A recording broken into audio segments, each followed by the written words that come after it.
Greetings, I am Osha Cerese, your dream doula, supporting you on birthing the life, love, and business you desire. Welcome back to our weekly journaling prompt session.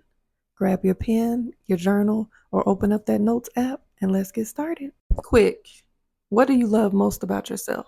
But hold up now, I need you to wait. Before you answer, I want to make sure this has nothing to do with you being a good mama, a good partner, a good worker, a hard worker, a good listener.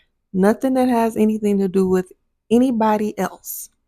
Nothing that has anything to do with how you serve others or how you help others, how you support others, how you take care of others. It's all about you. Who are you when nobody needs anything from you? Now pause and let that land. And if this made you uncomfortable, this journal prompt is for you. From a very young age, women are taught that our value lives in how much we serve, how well we can take care of others, how great we make other people feel, what we can do to support and uplift, how we can nurture, and how we can pour into others. We're also celebrated by how available we are and how selfless we are. So when people ask us, what do we love about ourselves? The first thing that comes to mind is something service based. How I make them feel when they're around me, how safe I make someone feel. I'm a great listener. I'm a great mom. I'm a great friend. I'm a great partner. Sound familiar? I do it myself too. And don't get me wrong, these are beautiful qualities to have.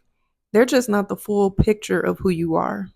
They're what you do, not necessarily who you are. The problem is when your entire sense of self worth is tied to your usefulness to others, it becomes conditional. When you can't show up for someone, when you need rest, when you're going through your own stuff and you have nothing left to give, when you just don't have it, when you don't feel like it, when you just don't feel like being bothered, who are you then? Do you lose value? Are you no longer worth anything? Do you still love yourself?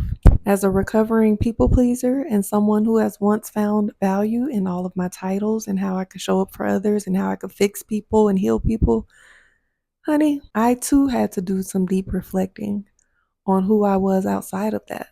And this is why self-love matters.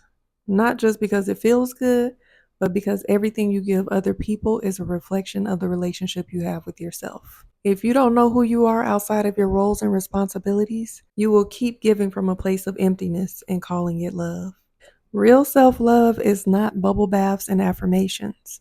It's about knowing yourself deeply enough to protect yourself, choose yourself, and recognize when someone or something is not aligned with who you truly are. And you can't do that if you have not answered the question, who am I when I am not performing for others? What do I actually love about the woman I am in private? The one nobody gets to see. When you sit down with this prompt this week, I want you to try something different. Put a timer on for 10 minutes and sit down and just start writing everything that you love about yourself. And when you get to a point where you're writing about what you do for others, go ahead and cross that out and dig deeper. Ask yourself, what do I love about the way my mind works? What do I love about the way I see the world? What makes me laugh? What brings me joy? What's something about me that I would want other people to notice? And if you get stuck, start with this sentence. Something I never give myself credit for is blank. Give yourself permission this week to just be you. Not the mama, even though I know that doesn't stop. Not the partner, not the coach, not the business person. Just you, the woman you were before the roles, the responsibilities, and the title. And go ahead and drop in the comments one thing you love about yourself that has absolutely nothing to do with anybody else because I want to celebrate you. All right. I'll see y'all next week.